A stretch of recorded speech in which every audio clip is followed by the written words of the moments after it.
الله الرحمن الرحيم الحمد لله وكفى والصلاة والسلام على عباده الذين اصطفى أما بعد فأعوذ بالله السميع العليم من الشيطان الرجيم بسم الله الرحمن الرحيم. رفقاء محترم، آج ہم سورہ البقرہ آیت نمبر 26 اور اس کا یہ جو وقف لازم کے بعد جو عبارت ہے یضل بہ کثیرا ویہدی بہ کثیرا وما یضل بہ الا الفاسقین الذین ینقضون عہد اللہ من بعد میثاقہ وَيَقْطَعُونَ مَا أَمَرَ اللَّهُ بِهِ يُوصَلَ وَيُفْسِدُونَ فِي الْأَرْضِ أُولَٰئِكَ هُمُ الْخَاسِرُونَ. یہ آیت جلیلہ جو ہے ہمارا آج کا درس ہے، ارشاد ربانی ہے وَمَا يُضِلُّ بِهِ إِلَّا الْفَاسِقُونَ، اور وہ يُضِلُّ بِهِ كَثِيرًا وَيَهْدِي بِهِ كَثِيرًا. عام ترجمہ یہ ہے کہ وہ اللہ گمراہ کرتا ہے اس قرآن کے ذریعے بہتوں کو، اور وہ اللہ ہدایت دیتا ہے اس قرآن کے ذریعے بہتوں. تو یہ ترجمہ غلط ہے رفقائے محترم. قرآن کے ذریعے گمراہ کرنے کی ضرورت نہیں ہے. قرآن تو نور ہے، تو کیا نور آپ مثلا میں آپ کے پاس آؤں اور آپ لائٹ جلا دیں، لائٹ کریں راستے میں، تو کیا آپ نے وہ لائٹ اس لیے کی ہے کہ میں کھڈ اور کھائیوں میں گروں؟ یعنی روشنی اس لیے نہیں کی جاتی کہ آپ کھڈ اور کھائیوں میں گریں، بلکہ بچانے کے لیے.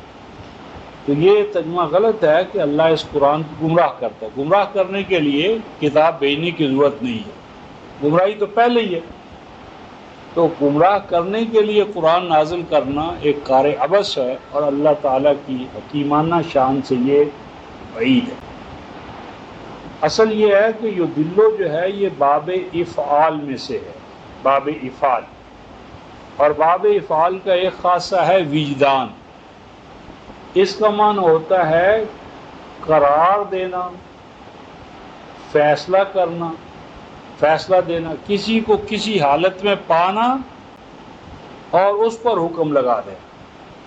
مثلا عرب کی مثال ہے افسقت خالدن. افسقت خالدن، اس کا یہ معنی نہیں کہ میں نے خالد کو فاسق بنا دیا، بلکہ میں نے خالد کو فسق کی حالت میں پایا، فسق کی حالت میں پایا، اور اس کے نتیجے میں نے اسے کہا تم فاسق ہو.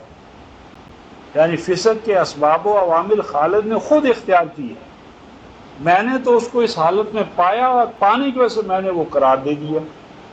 یا دوسرے لفظوں میں جج کی مثال لے لیں. یعنی جب کسی چور کو، زانی کو، شرابی کو جج یہ کہتا ہے کہ میں بھی تمہیں یہ سزا دے رہا ہوں، جیل بھیج رہا ہوں تمہارے اوپر یہ، تو اب وہ دراصل جج اسے جیل نہیں بھیج رہا، بلکہ جیل میں بھیجے جانے کا باعث اس مجرم کا اپنا جرم ہے. جج تو صرف فیصلہ سنا رہا ہے، اور فیصلے کے پیچھے قوانین ہیں، اقدار ہیں، نارمز ہیں، سٹینڈرڈز ہیں، جن کی بنیاد پر وہ فیصلہ سناتا ہے. تو یہ فیصلہ دیتا ہے. تو یضل بہ کثیرا، اللہ تبارک و تعالیٰ فیصلہ دیتے ہیں اس قرآن پاک کی بنیاد پر کسی کے گمراہ ہونے کا. یعنی کسی کا گمراہ ہونا کہاں سے ثابت ہوگا؟ کتاب اللہ سے. یعنی قرآن پاک وہ چیز ہے کہ جس کے آ جانے کے بعد گمراہ اور ہدایت یافتہ الگ الگ ہو جاتے ہیں، کہ اللہ تبارک و تعالیٰ گمراہ قرار دیتے ہیں اس قرآن پاک کی اساس پر بہتوں کو، وَيَهْدِي بِهِ كَثِيرًا، اور بہتوں کو یعنی کثیر تعداد. ہدایت یافتہ بھی اللہ پاک قرآن کی اساس پر قرار دیں گے، اور گمراہ بھی قرآن ہی کی بنیاد پر قرار دیں گے. اور اب گمراہ کن کو قرار دیں گے؟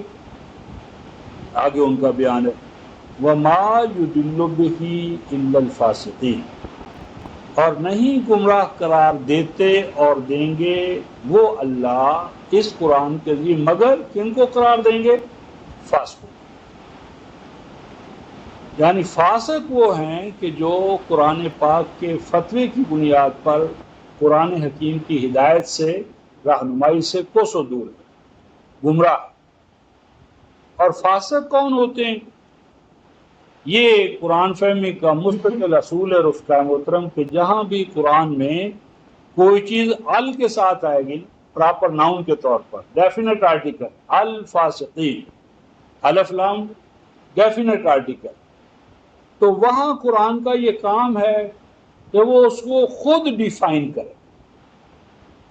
یعنی قرآن کا یہ انداز نہیں ہے کہ وہ کسی چیز کو ٹرم کے طور پر وضع کرے اور اس کی ڈیفینیشن جو ہے وہ فقہاء، علماء اور لوگوں پر چھوڑ دے کہ وہ اپنے اجماع یا تواتر سے خود ہی طے کر لے۔ کبھی بھی کوئی مقننہ یا آئین ساز ادارہ ایسا نہیں کرتا، وہ ہمیشہ اپنی اصطلاحات کو خود متعین کرتا ہے۔ وہ ججز پر لوگوں پر نہیں چھوڑ دیتا کہ وہ اپنی پسند سے جو تعریف چاہیں۔ ہر آئینی شکل جو ہے اس کی تعریف، اس کے حدود ہمیشہ آئین سازی ادارہ خود لازم وضع کرتا ہے۔ تو اسی طرح قرآن نے خود ہی بتایا وَمَا يُضِلُّ بِهِ إِلَّا الْفَاسِقِينَ، اور نہیں گمراہ قرار دیتا اللہ اس قرآن کے ذریعے مگر فاسقوں کو۔ اب فاسقوں کا ترجمہ نہ کریں، بلکہ فاسقوں کو اگلی ڈیفینیشن کی روشنی میں جانچ لیں۔ فاسق کون ہیں؟ نمبر 1، الذین ینقضون عہد اللہ من بعد میثاق۔ فاسق وہ ہیں جو قرآن کی روح سے گمراہ ہے، منزل مراد سے کوسوں دور ہے۔ یہ وہ لوگ ہیں ناقضہ ینقض رفقا محترم کسی وحدت کو پارا پارا کرنا، درخت کا مثلا تنا ہے اس کو کاٹ دینا، شاخ، کوئی بھی چیز جو ایک طول میں پھیلی ہوئی ہو یا عرض میں یا مانوی طور پر، تو اس کو پارا پارا کرنا، ٹکڑے ٹکڑے کرنا، کاٹنا، یہ نقض ہے۔ تو وہ جو پارا پارا کرتے ہیں، کس چیز کو پارا پارا کرتے ہیں؟ عہد اللہ، اللہ کے ساتھ کیے گئے عہد کو۔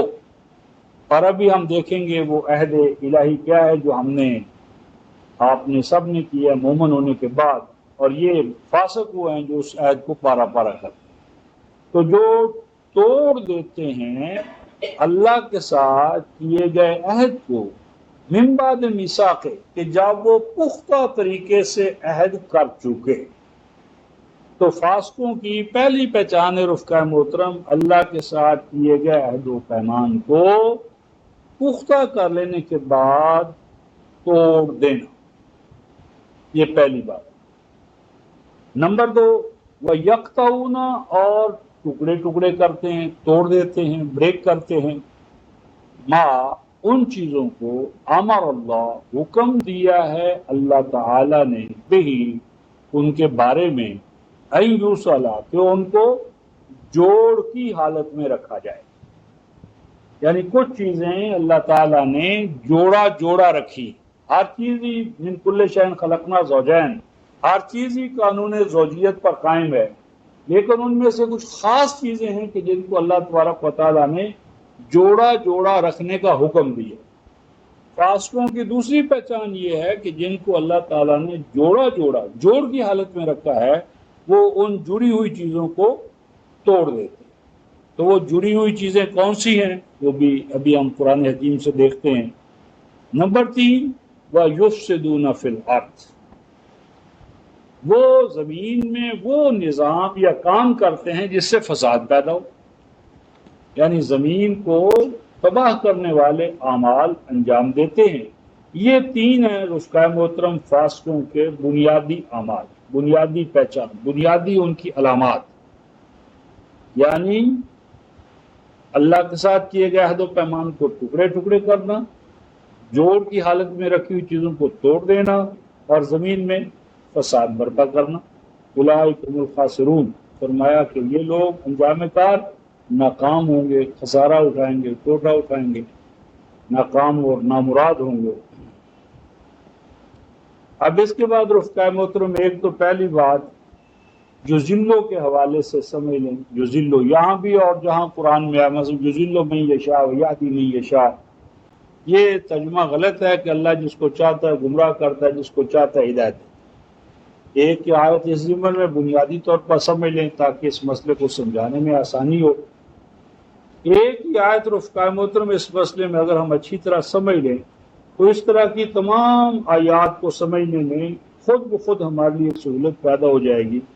مثلا یہ 334 صفحہ ہوگا آپ کے پاس، سورہ النحل 334 صفحہ، سورۃ النحل آیت 93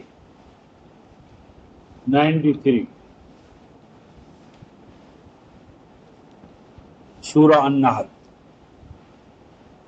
334 صفحہ 93 ساری آیتوں کو چھوڑ دیں رفقائے محترم، صرف ایک ہی آیت سمجھ لیں۔ ہر آیت کے سمجھنے کا اصول یہ ہے، اور ہر قرآنی آیت کو سمجھنے کا اصول یہ ہے کہ قرآن میں کنٹراڈکشن نہیں ہے۔ 482 There is no contradiction in Quranic statement. قرآن کے بیانات میں کنٹراڈکشن یا تضاد نہیں ہے، یہ اصول ہے۔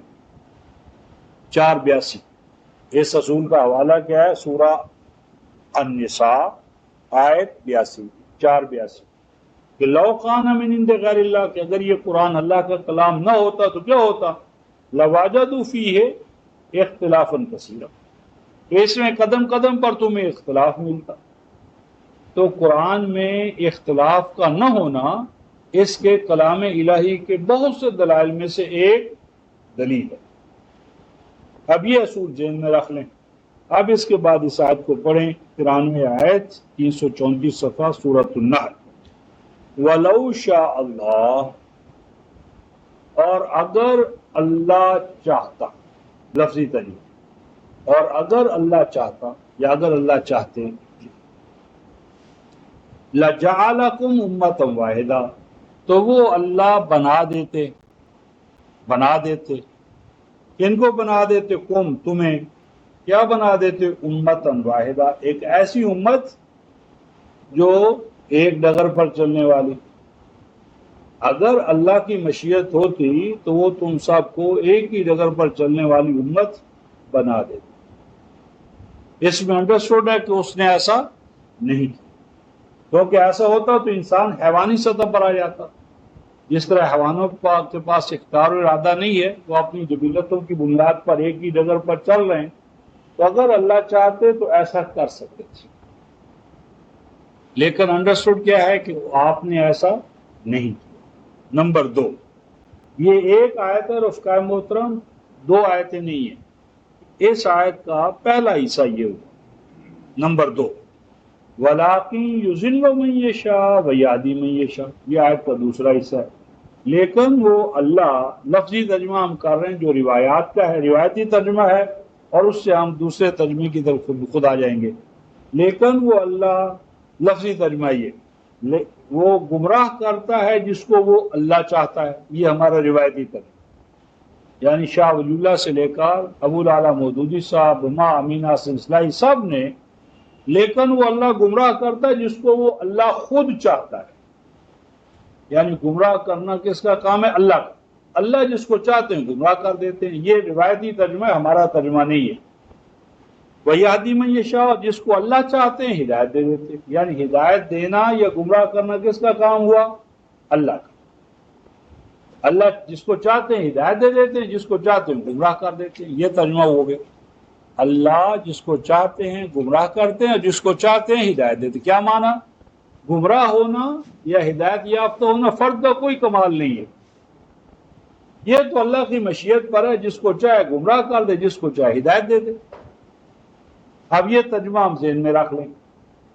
اب تیسرا حصہ دیکھیں، کیا فرمایا؟ وَلَا تُسْأَلُنَّ، اور اے لوگوں ضرور بضرور تم سے پوچھا جائے گا، یعنی ضرور بضرور تمہاری اکاؤنٹیبلٹی ہے۔ کس چیز کے بارے میں؟ اما کنتم تعملون، ان تمام اعمال کے بارے میں جو تم کر رہے ہو۔ یعنی پہلے کہہ دیا کہ گمراہ کریں گے ہم، ہدایت دیں گے ہم۔ ہدایت دینا، گمراہ ہونا، کرنا کس کا کام؟ اللہ کا۔ تو جب گمراہ اللہ کرتا ہے تو میری اور آپ کی ذمہ داری تو ختم ہو گئی۔ یعنی دو آیتیں ہم نے، ایک ہی آیت ہے، یعنی ایک سینٹر آیت کا کیا کہتا ہے؟ گمراہ کرے گا اللہ، ہدایت دے گا اللہ۔ جب گمراہ کرنا ہدایت دینا اللہ کا کام ہو گیا تو فرد کی تو ذمہ داری ختم، فرد تو بری ذمہ ہو گیا۔ لیکن آیت کا تیسرا حصہ کہتا ہے وَلَا تُسْأَلُنَّ، اور ضرور بضرور تم سے پوچھا جائے گا، عَمَّا كُنتُمْ تَعْمَلُونَ، جو کچھ کہ تم افعال اعمال انجام دے رہے ہو ابنائے آدم، اس کے بارے میں تم جواب دے ہو۔ تو سوال یہ ہے کہ جب گمراہ کرنا اللہ کا کام ہے، ہدایت اللہ دے گا، تو میری اور آپ کی ذمہ داری تو ختم ہو گئی، جواب دی کس بات کی؟ اب ایک ہی آیت کے اندر کنٹراڈکشن ہو۔ اب اس کا ترجمہ یہ ہے رفقائے محترم، وَلَٰكِن يُضِلُّ مَن يَشَاءُ، من یشاء کا معنی اس یہاں ہے، لیکن وہ اللہ گمراہ قرار دیتا ہے اس کو جو خود گمراہ ہونا چاہے۔ من یشاء، یہ مشیت انسان کی ہے نہ کہ اللہ کی۔ اور گرامر میں جتنا وہ ترجمہ امکان رکھتا ہے اس سے زیادہ یہ ترجمہ امکان رکھتا ہے۔ گرامر میں دونوں برابر ہیں، لیکن قرآن کے سیاق و سباق اور قرآن کے جو اصول فہم ہے کہ قرآن نے تضاد دی، اس سے یہ ترجمہ لگا کھاتا ہے پہلا غلط۔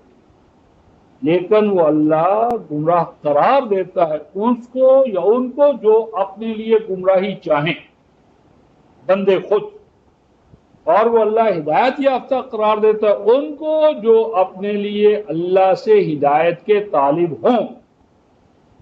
اور چونکہ اے انسانوں گمراہ ہونا یا ہدایت یہ تمہارا ڈومین ہے، یہ تمہارا دائرہ کار ہے، لیکن اس انتخاب کے بعد جس کے کانسیکوینسز ہیں وہ تم جواب دو۔ اگر تم اپنے لیے گمراہی اختیار کرو گے تو گمراہی کے نتائج و ثمرات بھگتان بھگتنا پڑے گا۔ گرامر کی روح سے ممکن ہے، لیکن مفہوم معنی اور قرآن کی منطق اور فلسفہ اس کے حوالے سے کلی طور پر غلط ہے۔ گرامر کے روح سے وہ جو ہم کر رہے ہیں وہ بھی ٹھیک ہے، ہاں وہ بھی نہیں، وہی صحیح ہے۔ صحیح تو ہے، ہاں کس طرح کی یہ وہ ابھی لاتے ہیں، یعنی یہ کہ گرامر میں اگر دو ممکن برابر کے لے لینا تو دوسرا یہ ہے کہ قرآن کے ساتھ پہلا ترجمہ لگا نہیں کھاتا، وہ تضاد پیدا کرتا ہے۔ اس کی آیت میں ہاں ایک ہی آیت کے اندر تضاد پیدا کرتا ہے۔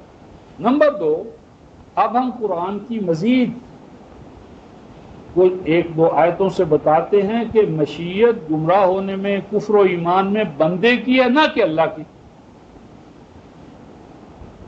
ایمان لانا یا کفر اختیار کرنا یہ اللہ کی مشیت پہ موقوف نہیں ہے، بندے کی مشیت پہ موقوف ہے۔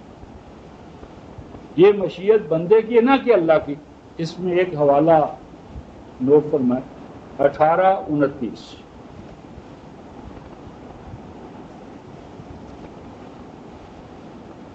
1829 یہ صفحہ ہے آپ کے پاس جو 356 غالباً یا 357 1829 ارشاد ربانی ہے، قُلِ الْحَقُّ مِن رَبِّكُمْ، ان سے کہہ دو کہ حق کا لانا پہنچانا بتانا یہ کس کی ذمہ داری ہے؟ مِن رَبِّكُمْ، یہ حق کا پہنچانا کس کا کام ہے؟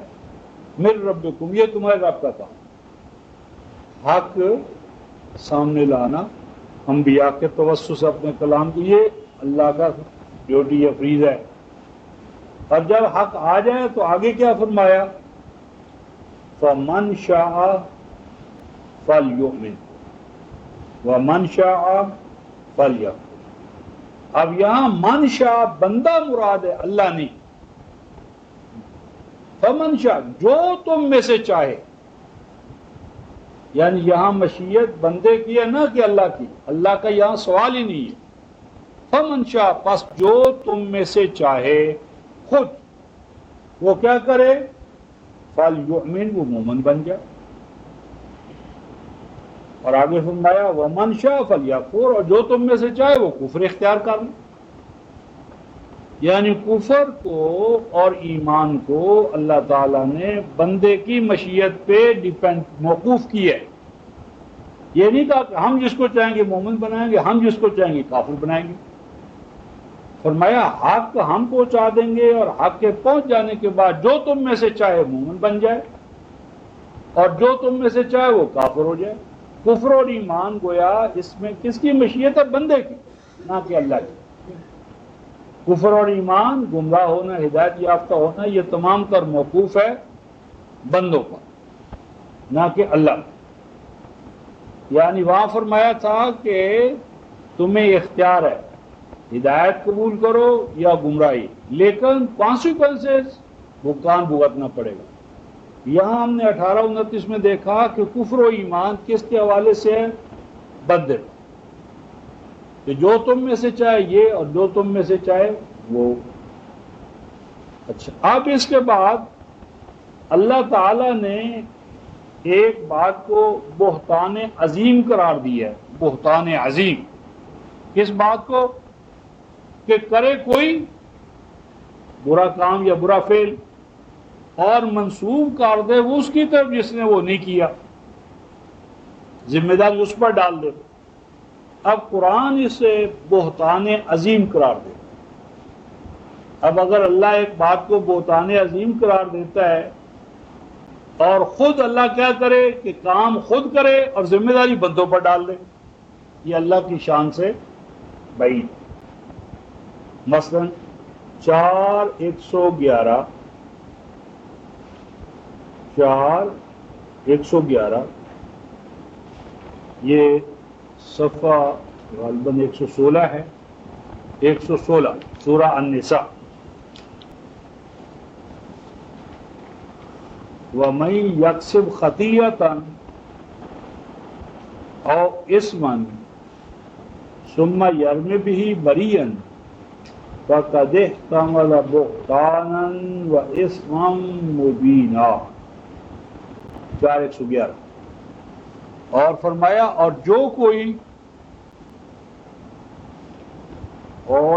جو کوئی من یکسب، جو کسب کرے، جو کوئی کسب کرے کس کا؟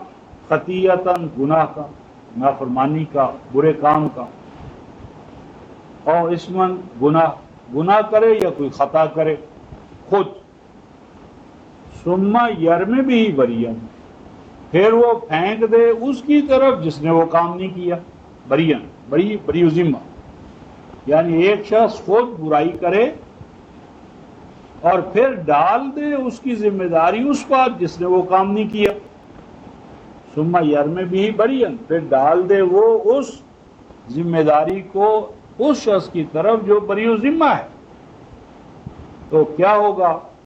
فَقَدِ احْتَمَلَ بُهْتَانًا وَإِثْمًا مُبِينًا، تو بلا شبہ وہ مرتکب ہوا بہتان کا، اس نے اٹھا لیا بوجھ بہتان کا، وَإِثْمًا مُبِينًا، اور واضح گناہ، یعنی اس کو اللہ تبارک و تعالی واضح گناہ اور بہتان قرار دے رہے ہیں کہ کرے کوئی اور جو برائی کرے وہ برائی کی ذمہ داری اس پر ڈال دے جس نے وہ نہیں کیا۔ یہ بہتان اور اس میں مبین ہے۔ تو کہنے والا کہہ سکتا ہے نعوذ باللہ اللہ آپ تو خود یہی کرتے، نعوذ باللہ من ذالک۔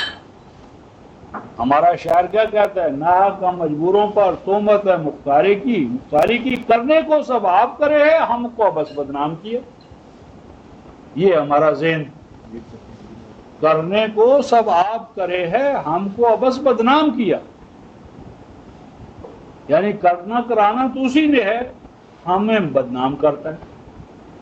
ناحق ہم مجبوروں پر تہمت ہے مختاری کی کرنے کو سب آپ کرے، ہم کو بس بدنام کیا۔ اور شاید دوسرا ہمارا حافظ ایرانی کیا کہتا ہے؟ درمیانے کار دریا تختہ بندم کر دئی، باز میں کوئی کے دامن تار مکن ہوشیار بات۔ کتنی بڑی طنز کرتا ہے اللہ، ہاتھ پاؤں باندھ کر سمندر میں پھینک دیا ہے مجھے، اور اب کہتا ہے دیکھ میں حساب لوں گا اگر تیرے دامن پانی میں تر ہو. یعنی پہلے ہاتھ پاؤں باندھے ہوئے ہیں، ہاتھ پاؤں باندھ کر سمندر میں پھینک دیا، اور اب کہتا ہے دامن بھی تر نہ ہونے پائے ورنہ پکڑے جائے گا، سزا پائے گا. کہتا ہے عجیب خدا ہے. تو یہ رفتار محترم ہمارا تصور دراصل ملوکیت کے زیر سایہ، کیونکہ بادشاہ جس کو چاہے پکڑ لے، جس کو چاہے سزا دے، کون پوچھنے والا ہے؟ تو یہی اللہ کا تصور تھا ہمارے ہاں، جس کو چاہے دے، جس کو چاہے نہ دے. تو قرآن حکیم نے رفقہ اس سے بہتان عظیم اور گناہ قرار دیا اس بات کو. تو بہتان عظیم یہ ہے کہ کرے کوئی اور بھرے کوئی. تو اللہ تبارک و تعالیٰ کو ادھر منسوب کرنا یہ بدترین بدعہ. جہاد جو لگتا ہے اس میں دشمنی دونوں طرف ہاں وہ لگا رہے ہیں، ہاں لیکن اس کی اپنی کمیونٹی ادھر بھی ہے. ہاں، یعنی اس میں خاص طور پر اس آیت کے 18-29 کے بعد مشیت کا تعلق بندے ہی کے ساتھ ہے، نہ کہ اللہ کے ساتھ. تو اس میں ہم چونکہ یہ جہاد ہاں دفعی کرتے ہیں تو ہاں اس کو نگیٹ کرتے ہیں. ہاں. دوسری جو تصریف آیات ہے اور قرآن کے جو اصول ہیں کہ قرآن میں تضاد نہیں ہے اور اللہ عادل ہیں، وہ رحیم ہیں، وہ اپنے ان اصولوں کے خلاف کیسے جائیں گے کہ خود تو کہیں کہ کرے کوئی بھرے کوئی، یہ بہتان ہے، اور خود اپنی سنت ان کی یہی ہو کہ خود یہی کر رہے ہو، تو یہ اللہ کی سنت کے خلاف ہے. اور ہمارا تو حال ہی ہے رفقا محترم کہ جو کام ہم اللہ تبارک و تعالیٰ کے ساتھ کر رہے ہیں، کرواتے ہیں، مانتے ہیں، وہ اگر ہمارا جج کرے تو ہم غلط کہتے ہیں. یعنی اگر ہمارا جج جو ہے وہ کسی بے گناہ کو کسی کی سفارش پر گناہ گار کا سزا دے دے یا کسی سفارش سے بات مان جائے تو ہم اس سے اچھا سمجھتے ہیں، برا ہے، عدل فروش ہے. لیکن وہی کام اللہ کے لیے بالکل روا ہے، اس کی شفاعت پہ ناز کرتے ہیں. تو یہ دراصل ہمارا وہ تضاد ہے. اس میں نے عرض کیا تھا کہ ایک آیت ایسی ہے کہ جس کو ہمارے قدیم علماء نے اور جدید ہمارے کچھ مفسرین نے غلط استعمال کی ہے. اس سے یہ انہوں نے نتیجہ نکالا ہے کہ کفر و ایمان تو انسان کی پیدائش سے پہلے اللہ قرار دے چکے، اور پیدائش ہی کے ساتھ انسان مومن یا کافر پیدا ہوتے، آپ کہاں رہتے ہیں. یہ ایک آیت ہے جس کو ہمارے قدیم علماء سے لے کر جدید علماء استعمال کرتے ہیں اور کہتے ہیں دیکھو قرآن میں تو صاف لکھا ہوا ہے کہ مومن اور کافر اللہ پیدائش کے ساتھ، مقدر کا جو ہاں یعنی کفر و ایمان اللہ پہلے سے لکھ چکے ہیں، اور ہم پیدا ہوتے تو ساتھ ہی یا مومن ہوتے یا کافر ہوتے. لہذا جو باتیں تم کہتے ہو ساری غلط ہیں. تو یہ ایک آیت ہے جس کو کہ قدیم علم کلام سے لے کر جدید سب نے غلط استعمال کی ہے، یعنی استحصال کیا ہے. تو میں چاہتا ہوں کہ وہ آیت آپ کے نوٹس میں ہو تاکہ جب اس موضوع پہ گفتگو ہو تو آپ علاوہ جن بصیرت گفتگو کر سکیں. یہ رفقا محترم سورہ تغابن ہے، 64 سورہ 666 صفحہ 666 صفحہ سورہ التغابن، آیت نمبر 2. آیت نمبر 2، هو الذی خلق، یہ آیت ہے 666 صفحہ آیت نمبر 2 تغابن. هو الذی خلقکم، اللہ وہی تو ہے کہ جس نے تمہیں پیدا کیا. اللہ وہی تو ہے جس نے تمہیں پیدا کیا. اب اس کے بعد رفقا محترم آ رہا ہے فا منکم، فا منکم. یہ فا ہے آفٹر دین، پس. اس فا کو کہتے ہیں تعاقب. جس طرح ہم کہیں جاء زید فخالد، زید آیا اور زید کے بعد کون آیا؟ خالد. یہ فا ہوتا ہے آفٹر دین. دو کاموں میں ترتیب جب ظاہر کر دی ہو نا تو فا استعمال ہوتا ہے. دیکھیے قرآن کہتا ہے اللہ نے تو تمہیں خلق کیا، پیدا کیا، بس. اللہ نے تمہیں پیدا کیا اور بس. آگے آتا ہے فَمِنْكُمْ، پیدا ہو جانے کے بعد تم میں سے کچھ کافر بن جاتے ہیں اور کچھ تم میں سے مومن ہو جاتے ہیں. یعنی اللہ تعالیٰ یہ نہیں فرما رہے کہ اللہ تعالیٰ نے پیدائش پر تمہیں مومن اور کافر پیدا کیا ہے. یعنی اگر یہ ہوتا نا کہ واللہ والذی خلقکم کافر و مؤمن تو پھر یہ مفہوم ہوتا. یہاں آ گیا فا فا فا فا کا معنی آفٹر دین. انہوں نے پھر کیا. ہاں پھر، تو جب پھر کیا تو یہ دوسری سٹیج ہے، یہ خلق کے بعد کی سٹیج ہے. یعنی اللہ تعالیٰ نے تو ہمیں صرف پیدا کیے، پیدائش پر نہ مومن ہوتے نہ کافر. پیدا ہو جانے کے بعد اب ہم مومن بنتے یا کافر بنتے. یعنی یہ ترجمہ 100% غلط ہے کہ اللہ نے ہمیں مومن یا کافر پیدا کیا. اللہ نے صرف ہمیں پیدا کیا.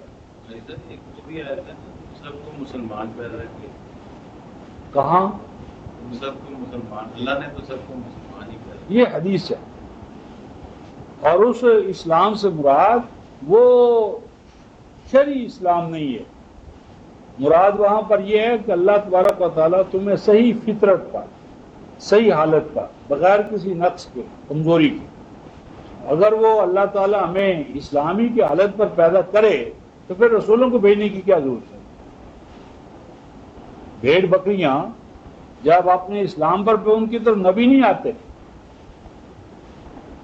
بھیڑ بکریوں کی طرف کوئی رسول آئے؟ بھیڑ بکری کی جبلت میں اسلام اس کا رکھ دیا گیا ہے. جب جبلت میں رکھ دی جائے وہ چیز تو بیرونی ضرورت ختم ہو جاتی. خیر وہ حدیث ہے. تو یہاں پر یہ ہے کہ اللہ نے تو تمہیں پیدا کیا ایک سٹیج، اور پیدا ہو جانے کے بعد تم میں پھر آگے چل کر آفٹر دین پھر تم میں مومن ہو جاتے ہیں اور کافر. اور اس میں ایک بات وہ کہتے ہیں حافظ پیدا ہوتے ہیں. پیدائش کے ساتھ ہماری کیا حالت ہوتی ہے رفقۂ محترم؟ ضمن میں قرآن حکیم کا جو موقف ہے ذرا اس کو بھی دیکھ لیں. 329 صفحہ.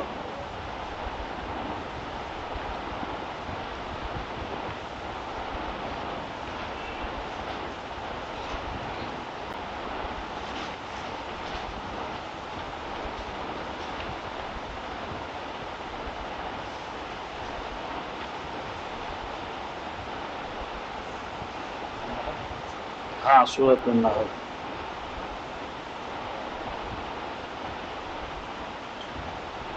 جس میں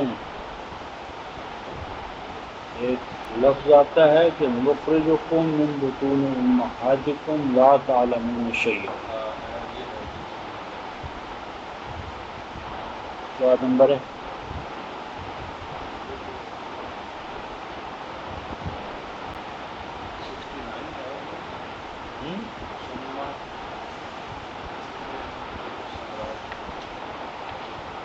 دیکھیں نخرجکم من بطون امہاتکم. ہاں یہ ہے 78. یہ صفحہ ہے 331.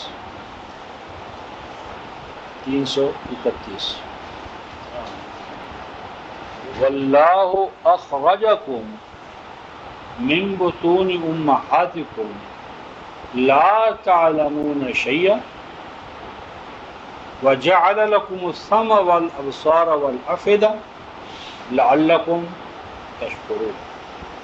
اللہ تبارک و تعالیٰ نکالتے ہیں تمہیں. کہاں سے نکالتے ہیں؟ من بطون امہاتکم، تمہاری ماؤں کے پیٹوں سے. یا جس وقت تم ماؤں کی پیٹوں سے نکلتے ہو تو کوئی حافظ نہیں ہوتا. 5 پارے تو ایک طرف رہے، 5 الفاظ قرآن کا بھی حافظ نہیں ہوتا. قرآن کا حفظ تو ایک طرف رہا، دنیا کا کوئی علم اور فن نہیں جانتا. کیا فرمایا؟ نکالتا ہے اللہ تمہیں تمہاری ماؤں کے پیٹوں سے. کس طرح نکالتا ہے؟ لا تعلمون شیئا، نبی ہو، ولی ہو، ہر ابن آدم لا تعلمون شیئا، یعنی لا علم ہوتا ہے اسے اپنے بول براز، یعنی ان میں سے کسی چیز کی کوئی ہوتا ہی نہیں.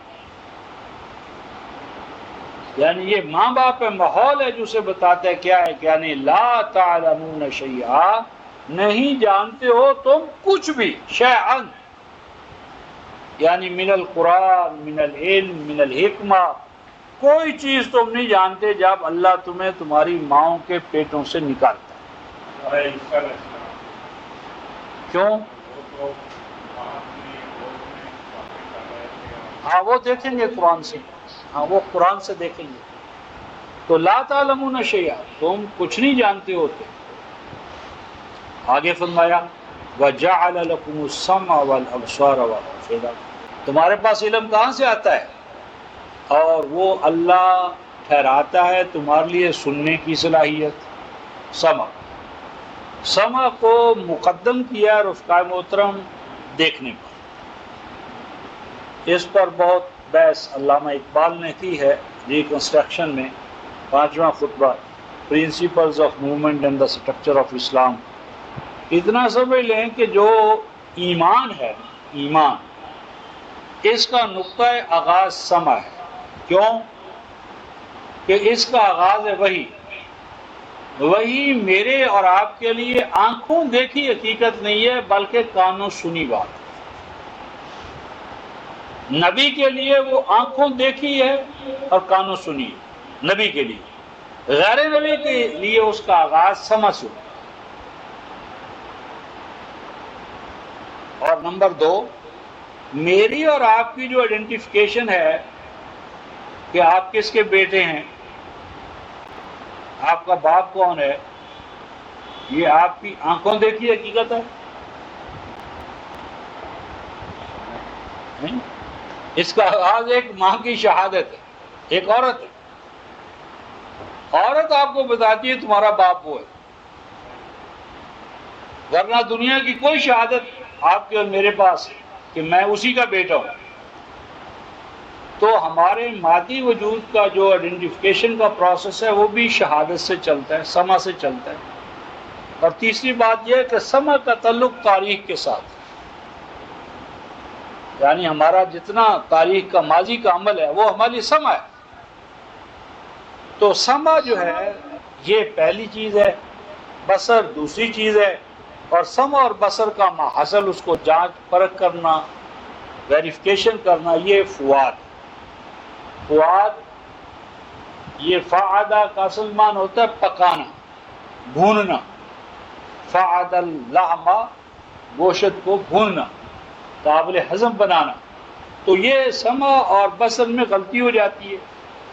جس طرح بہت مشہور مثال ہے کہ اگر آپ ایک ریل گاڑی پر بیٹھے سفر کر رہے ہیں تو ہر چیز آپ کو رواں دواں نظر آتی، پہاڑ بھی، دریا بھی، مکان بھی، لیکن آپ کے پاس ایک آلہ جو بتاتا ہے کہ آنکھیں صحیح نہیں بتا. اور وہ آلہ جو ہے وہ کیا ہے؟ فؤاد، افئدہ.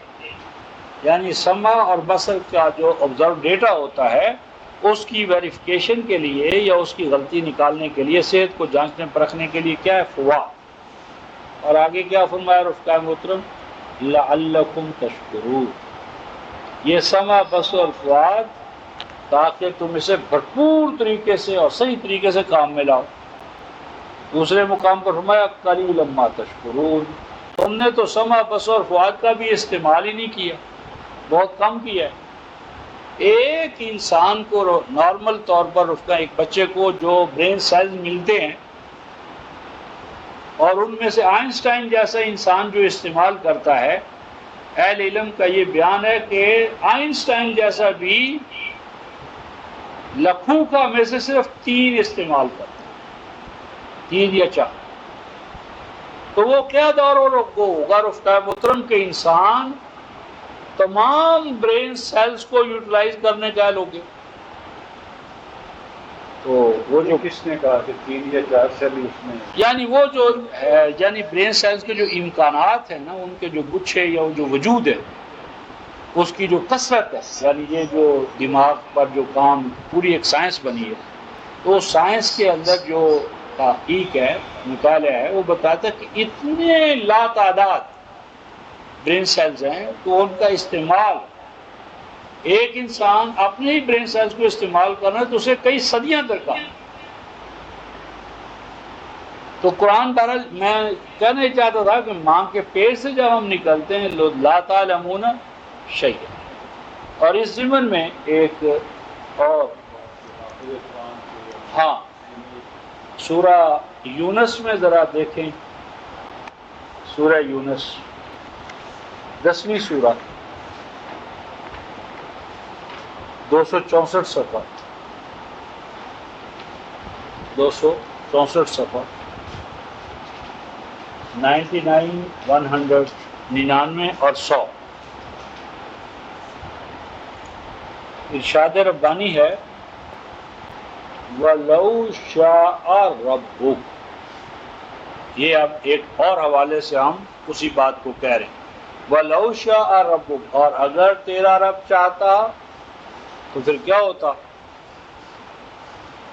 لَآمَنَ مَنْ فِي الْأَرْضِ كُلُّهُمْ جَمِيعًا، اگر تیرے رب کی مشیت کا مسئلہ ہوتا نا تو روئے زمین پر سب کے سب مومن ہی ہوتے، کوئی ایک بھی کافر نہ ہوتا۔ جس طرح روئے زمین پر تمام بھیڑیں، تمام بکریاں، تمام کوے، تمام طیور، وحوش، اینیملز، سارے کے سارے مومن ہیں، یعنی اس ڈگر پر جو اللہ نے ان کے لیے قرار دے دی اس پہ چل۔ اب شیر جیسا طاقتور، لیکن کیا ایسا کر سکتا ہے جب بھائی کہ وہ گھاس کھا لے، گوشت چھوڑ دے؟ اتنی طاقت ہے اس میں۔ اور کمزور بھیڑ بکری کیا کر سکتی ہے کہ چارہ چھوڑ دے اور گوشت کھا لے؟ ناممکن۔ تو ہر نو اپنی جبلت کے اندر اپنا وے آف لائف لے کر آئے، ان کے پاس کوئی اختیار ہے، اسی لیے نہ نیکی ہے نہ بدی۔ یعنی اگر آپ کی بھیڑ یا بکری کسی کے کھیت کو چر جائے تو ٹانگیں کس کی توڑتے ہیں؟ جرمانہ کس کو؟ بھیڑ بکری کو، یا جس کی وہ ہے کتا کاٹے تو جرمانہ کتے کو کریں گے یا کتے والے کو کریں گے؟ استاد فرمایا کرتے کہ اللہ کے بندو اس حقیقت کو تو کتا بھی سمجھتا ہے۔ وہ کس طرح؟ استاد مثال دیا کرتے تھے کہ کتے کی طرف پھینکو پتھر، وہ پتھر کی طرف دوڑتا ہے یا مارنے والے کی طرف دوڑتا ہے؟ لگا تو اسے پتھر ہے، نہیں کر کے دیکھیں، نہیں وہ اس وقت ہوتا ہے جب وہ کھانے والی کوئی چیز ہے، ادروائز جب آپ کو پڑ رہا اور آپ پتھر پھینکے کبھی پتھر کی طرف نہیں جائے گا، آپ کی طرف جو مار رہا ہے اس کو۔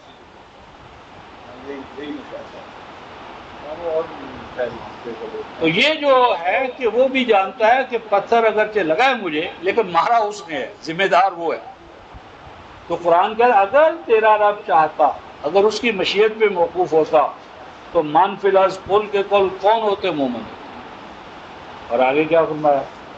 اے رسول افا انتا تکرہ الناس حتی یکونوا مومنین، آیت کا یہ دوسرا حصہ رفقہ محترم اس تمام تاریخ کو باطل قرار دیتا ہے جو یہ مسلمان ہمارے بھائی کہتے جی تلوار ہاتھ میں تھی، کہتے یا تو مومن ہو جاؤ نہیں تو پھر تلوار فیصلہ کرے گی۔ اللہ پاک فرماتے آفا انت تکرہ الناس، کیا بھلا آپ ڈنڈا چلائیں گے، تلوار چلائیں گے، جبر کریں گے؟ کس بات پر؟ حتی یکونوا مومنین، تاکہ یہ لوگ مومن ہو جائیں۔ کیا مومن بنانے کے لیے آپ جبر کا، تشدد کا، طاقت کا، دہشت گردی کا اسلوب اختیار کریں گے؟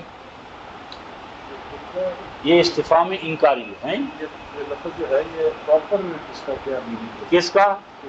اکرہ یکرہ ہو، اصل بات ہوتا ہے کسی ناپسندیدہ چیز کو کرنے پر جبرن اور کر، جس طرح کڑوی دوا ہے تو مریض کو پلانے پر آپ مجبور کر دیتے ہیں، اس کے ہاتھ پاؤں باندھ دیتے ہیں۔ کرہن کہتے ہیں گھوڑے کے منہ میں کڑیالہ ڈالتا جبکہ وہ پسند نہیں کرتا، یعنی کوئی چیز پسند نہ کی جائے اور جبراً کر اس کو وہ اٹھانا پڑ جائے، یہ اکراہ ہے۔ لا اکراہ فی الدین، دین میں تشدد نہیں ہے، طاقت کا استعمال۔ دین ضمیر ذہن دلیل کا کام ہے، نہ کہ طاقت تشدد کا۔ تو فرمایا کہ کیا آپ تشدد اور طاقت استعمال کریں گے؟ آگے فرمایا وَمَا كَانَ لِنَفْسٍ أَن تُؤْمِنَ إِلَّا بِإِذْنِ اللَّهِ، نہیں روا کسی بھی انسانی ذات کے لیے کہ وہ مومن ہو مگر اللہ بِإِذْنِ اللہ، مگر اس قانون کے ذریعے جو اللہ نے اس کے لیے قرار دے دیا۔ وہ قانون کیا ہے؟ من شاء فلیؤمن ومن شاء فلیکفر، جو چاہے مومن ہو جو چاہے کافر۔ یہاں بِإِذْنِ اللہ سے مراد قانون الہی ہے، اور اس کا حوالہ لکھ لیں سورہ الاعراف آیت نمبر 58، اذن بمعنی قانون۔ اب وہ اللہ کا قانون آ رہا ہے۔ کیا ہے اللہ کا قانون؟ وَيَجْعَلُ الرِّجْسَ عَلَى الَّذِينَ لَا يَعْقِلُونَ، یہ ایک آیت جلیلہ رفقۂ محترم ہماری یعنی عبادت گاہوں پر، اسکولوں، کالجوں، ہر تعلیم گاہ اور تربیت گاہ پر یہ آیت لکھی جانی چاہیے۔ علامہ سندھی فرماتے ہیں اگر میری استطاعت میں ہو تو میں اس آیت کو ہر یونیورسٹی پر، ہر کالج، ہر ادارے پر یہ لکھ دوں۔ وَلَوْ شَاءَ رَبُّكَ لَآمَنَ مَنْ فِي الْأَرْضِ كُلُّهُمْ جَمِيعًا أَفَأَنْتَ تُكْرِهُ النَّاسَ حَتَّى يَكُونُوا مُؤْمِنِينَ۔ اور آگے وَمَا كَانَ لِنَفْسٍ أَن تُؤْمِنَ إِلَّا بِإِذْنِ اللَّهِ وَيَجْعَلُ الرِّجْسَ عَلَى الَّذِينَ لَا يَعْقِلُونَ۔ ریجس راجاسا کہتے ہیں رفقائے محترم چلتے ہوئے پانی کا رک جا۔ اب پانی تو 21-30 کی روح سے منبع حیات ہے، پانی بغیر تو زندگی نہیں۔ اب وہی پانی رفقائے محترم جس کے لیے ہم مارے پھرتے ہیں، اگر وہ جوڑ میں، تالاب میں جس میں تازہ پانی نہ ڈلے تو ڈی کمپوز ہو، سرانڈ اور عفونت پیدا ہو، ڈکے ہو، تو کیا ہوتا ہے؟ اسی پانی پر ہم گزرنا نہیں چاہیں گے، گزریں گے تو بادل مجبوری گزریں گے، ہیں جی، ناک پر آنکھوں پر پردہ ڈال کر، ورنہ تو نہیں جا سکتے۔ اب قرآن کہتا ہے کہ یجعل الرجس، اللہ قرار دے دیتے ہیں رجس کو، کیا؟ ناپاکی، غلاظت، گندگی، یعنی اللہ تعالیٰ غلیظ، گندا اور ناپاک قرار دیتے ہیں۔ کن کو رفقہ محترم؟ ہونا تو یہ چاہیے جو حیض و طلاق کے مسائل، نفاس کے مسائل، استنجا کے مسائل جو ان میں نہیں آتے وہ ناپاک ہیں، لیکن اللہ کن کو ناپاک، پلید اور گندا قرار دیتے ہیں رفقائے محترم؟ الذین لا یعقلون، جو عقل سے کام نہیں لیتے۔ یعنی عقل سے کام نہ لینا یہ غلاظت ہے، یہ گند ہے، یہ ہے۔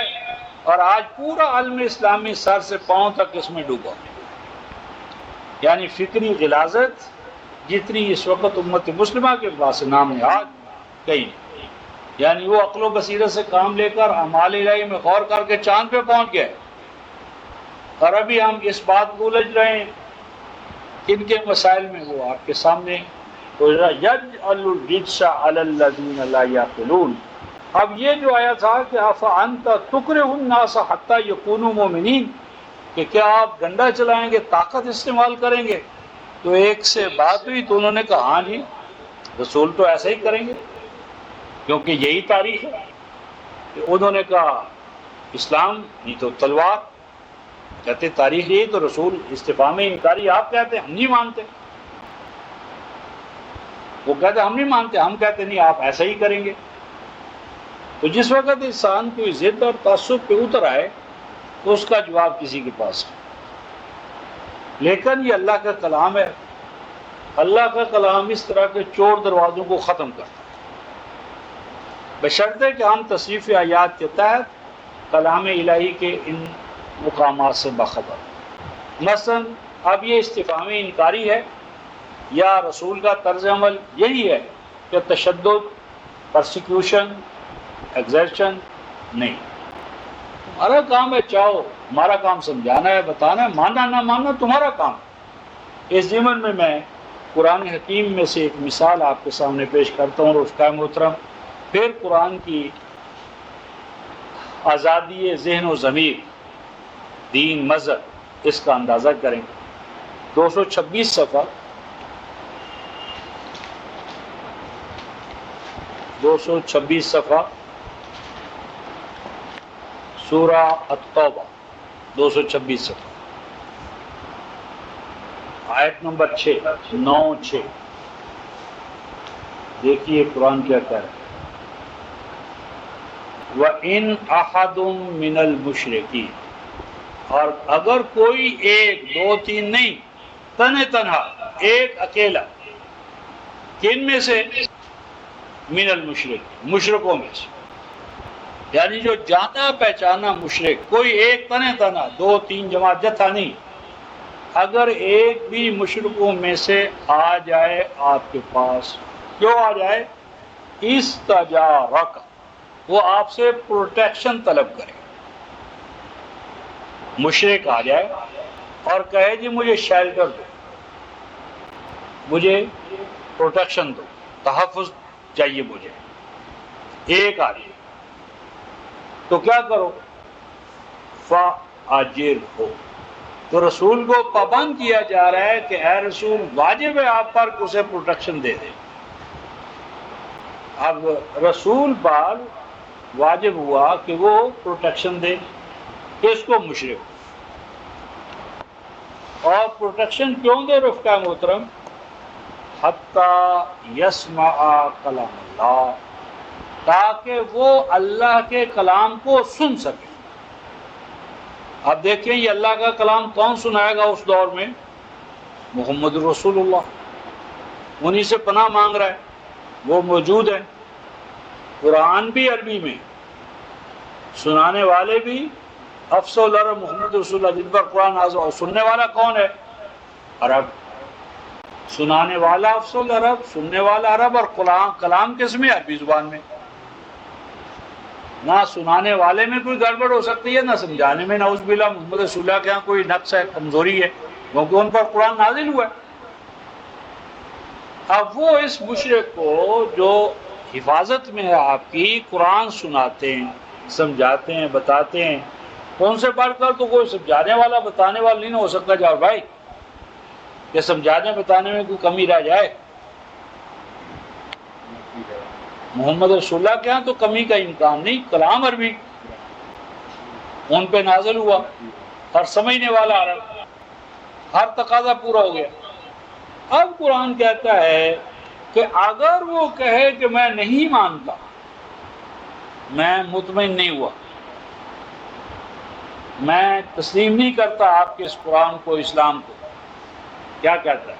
دیکھیے، سنا اس کو اللہ کا کلام، مواقع پیدا کرو کہ اللہ کا کلام سن سکے۔ اب اگر وہ سن کر مومن ہو گیا پھر تو ہمارا بھائی ہے، وہی رہ جائے گا۔ اور اگر وہ کہے جی میں نہیں مانتا، مجھے واپس جانے دو، تو اب کیا قرآن کہتا ہے؟ ثم ابلغہ مأمنہ، اے رسول اب تمہاری اوبلیگیشن ہے۔ اگر وہ کہے نا میں نہیں مانتا، اب ہمارا تصور کیا ہے کہ رسول نے اسلام پیش کیا، دین پیش، وہ نہیں مانتا، تو اب ہمارا موقف تو کیا ہے؟ تلوار چلے گی۔ تو جو بھائی یہ کوئی دوسری بات ہے، تاریخ تو یہ کہتی پیش کیا اسلام لاؤ، وہ کہتے نہیں لاتے، پھر تلوار فیصلہ کرے گی۔ اب یہاں تو پیش ہی نہیں کیا، یہ یہاں پر understood ہے کہ اس نے نہیں مانا، کیونکہ اب اس کو پہنچانے کی ذمہ داری رسول پر ڈالی جا رہی ہے۔ پھر پہنچا اے رسول، تو اس کو کہاں پہنچا رفقہ محترم؟ یہ نہیں کہا حدود پہ چھوڑاؤ، مدینے سے باہر نکال دو، کسی بھی جگہ جا کر جو ہے نا کسی جنگل میں چھوڑاؤ۔ اب لے ہو پہنچا اے رسول تو اس کو، مشرک کو، کہاں پہنچا؟ مأمنہ، جہاں وہ کہے کہ میں یہاں محفوظ ہوں۔ یعنی یوں نہیں فرمایا ثم ابلغوا مأمنہ کا، جہاں تو کہے بھئی ہماری حد تو یہ بس، یعنی اس جگہ اسے پہنچانا ہے جہاں وہ کہے کہ میں اب یہاں سیف اینڈ سیکیور. لازمی بات ہے کہ یہ اس کی حدود میں پہنچانا ہوگا. اب کیا اس کو آپ پیدل پہنچائیں گے، سواری پر پہنچائیں گے، یہ آپ کی ذمہ داری ہے. پہنچانا ہے آپ نے، اور پہنچانا ہے امن کی جگہ پر. یعنی قتل نہیں کرنا، پہنچانا ہے امن کے ساتھ. یہ فیصل اس میں ہے نا کہ جو کیپٹن افوار نہیں ہے بلکہ وہ خود اس نے بنا. ہاں، یعنی وہ کیپٹن افوار کی اور وہ تو جو 47(4) ہے نا، تو ان کو آپ نے اس وقت تک رکھنا ہے، اور جب وہ جنگ ختم ہو جائے تو ان کو رہا کر دینا. ہاں، یہاں تو اس سے ہٹ کر ہے، کوئی مثلا تحقیق کے لیے آتا ہے، تحقیق کے حال کے لیے، ریسرچ کے لیے، دیکھنے کے لیے. تم کیا کہتے ہو مجھے بھی تو بتاؤ. مشرک ہے، اور جنگ بھی لگی ہوئی ہے کیونکہ پناہ طلب کر رہے ہیں، عام حالات نہیں ہیں. تو جنگی حالات کے اندر وہ مدینے میں آ کر امن کا طالب ہوتا ہے. قرآن کہتا ہے اس کو، اللہ فرماتے ہیں اس کو قرآن سناؤ، رسول سناؤ، سمجھاؤ، بتاؤ. اور اگر وہ کہ نہیں مانتا، پھر پہنچا تو اس کو اس جگہ پر جہاں پر وہ کہے کہ میں محفوظ ہوں. کیوں ایسا کرو؟ ایسا کیوں کرنا چاہیے؟ فرمایا ذالک بأنہم قوم لا یعلمون. اس کی وجہ یہ ہے کہ یہ ایک ایسی قوم ہے جن میں علم کبھی آیا ہی نہیں. یہ جاہل ہے، یہ مریض ہے. تو مریض جو ہے رفقائے محترم وہ شفقت و رحمت کا محتاج ہے، معالج و طبیب. مرض کے خلاف نفرت، مریض کے لیے پیار، یہ اصول ہے. اور اگر مرض اور مریض دونوں کے خلاف نفرت ہو جائے تو پھر قبرستان آباد ہوتے. یعنی کہتا ہے نا جی، میں نے تو، میرے ہاں جو بھی آیا ہے وہ یعنی اس کو مرض سے نجات ملی ہے. تو موت سے بڑھ کر تو کوئی نجات نہیں ہے نجات بھائی.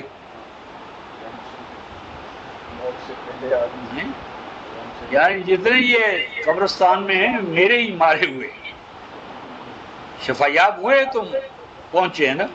تو یہ جو ہے مرض مریض دونوں کو مارنا یہ ہمارا کام ہے. یعنی پہلا تو تھا کہ کافروں کو مومن بنایا جائے، اب اگر کوئی مومن ہے تو اسے بھی کافر بناتے چلے جاؤ، کوئی باقی نہ رہے. ذالک بأنہم قوم لا یعلمون. یہ اس لیے ضرورت ہے کہ یہ قوم ہے لا یعلمون، جن کے پاس علم نہیں ہے، جہالت کی اساس پر یہ چل رہے ہیں. تو ان کو موقع دو تعلیم کا، تربیت کا، تاکہ تعلیم و تربیت سے یہ فیض یاب ہوں، اور اس کے نتیجے میں ان کے اندر جو ہے نا وہ علم اور حکمت کا چراغ جو ہے وہ روشن ہو. اور باقی جو مسئلہ ہے کہ ایک آیت ہے رفقائے محترم، یہ صفحہ 656 ہے. ہمارے ہاں جو اتحاد بنتے ہیں، متحدہ محاذ، جسموں کو ہم متحد کرتے ہیں اور دلوں اور دماغوں میں ایک دوسرا نفرتیں. 11 پارٹیوں کا IGI بن گیا، جھنڈے الگ، امام الگ، قائد الگ، پارٹی الگ، جلوس اکٹھا، لیکن ہر ایک اپنی قوت کا مظاہرہ چلتا.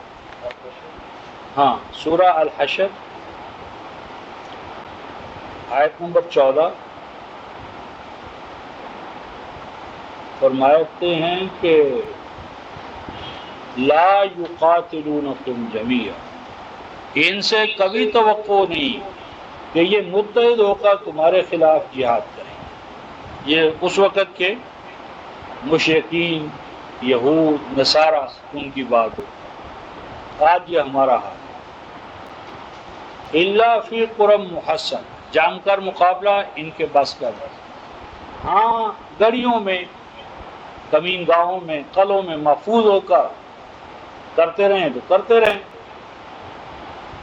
او من ورائے جدر، یا پہاڑوں کے دیواروں کی کوٹ سے تم پر حملہ آور ہو جائے، اور بات ہے. اس کے بعد یہ الفاظ ہیں رفقائے محترم، باسہم بینہم شدید. ان کے ہاں تو دال جھوٹیوں میں بٹ رہی ہے. آپس کے ان کے تضادات اتنے زیادہ ہے، دلوں میں نفرت، حقارت، ناپسندیدگی ایک دوسرے کے لیے. باسہم بینہم شدید، ان کے مابین نفرتیں، عداوتیں، جنگی حالت ایک دوسرے کے خلاف بہت شدید ہے. اس وقت کے یہود و نصارہ کی یہ حالت تھی، رفقا محترم اس وقت ہم اس میں پکے. باسہم بینہم شدید، فرماتے ہیں تحسبہم جمیعا وقلوبہم شتیٰ. اے رسول اگر کبھی متحد ہو کر تمہارے سامنے آ جائیں تو تم گمان کرنے لگو ان کو کہ یہ تو متحد ہو گئے. تحسبہم، گمان کرے تو ان کو، کیا جمع گمان کرے؟ جمیعا، کہ یہ تو ایک مشترکہ محاذ بنا کر اکٹھے ہو کر ہمارے سامنے آ گئے، کیسے مقابلہ کریں گے؟ فرمایا ڈرو مت.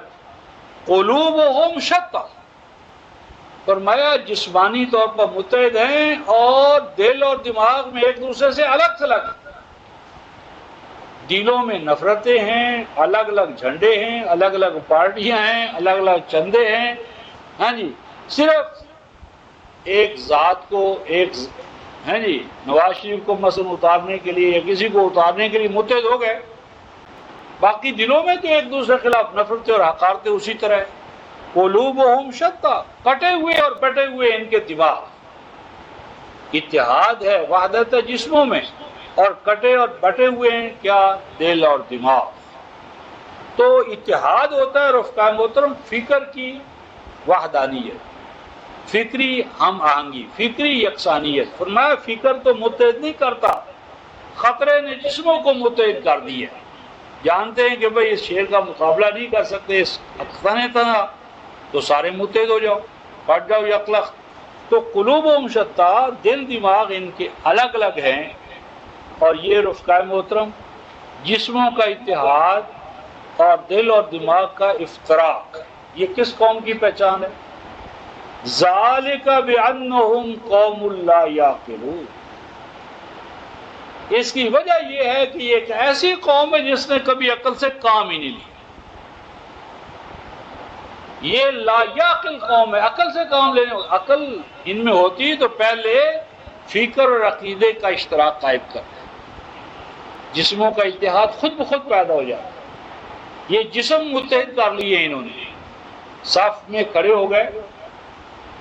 ہاں جی، پیچھے سے امام دے اللہ اکبر، اور وہ امام رفع یدین کر رہے، ہم نہیں کر رہے. وہ آمین کرتے، ہم نہیں کرتے. ساتھ جہاز میں بتایا وہ چلے تو جا رہے ہو، پر ویسے نہ کرنا جیسے امام سعودی کرے. یعنی نیت کیا کرتے؟ پیچھے سے امام دے اللہ اکبر، لیکن امام کو امام نہیں مان رہے. ذالک بانہم قوم لا یعقلون، یہ ایسی قوم ہے جو عقل و بصیرت سے پیدا ہے. تو یہ رفقا محترم جو آج کے ہمارے درس میں ضلالت کے حوالے سے چند ایک گوشے ہمارے سامنے آئے. اب اس کے بعد انشاءاللہ العزیز یہ جو دوسرا ہے کیا کہ ینقضون عہد اللہ من بعد میثاقہ، ایک اس پر اگلا درس ہوگا. اور اس کے بعد یقطعون ما امر اللہ بہ ان یوصل، یہ دوسرا ہوگا.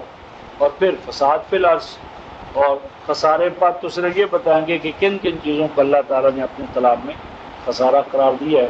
تو آخر دعوانا الحمدللہ.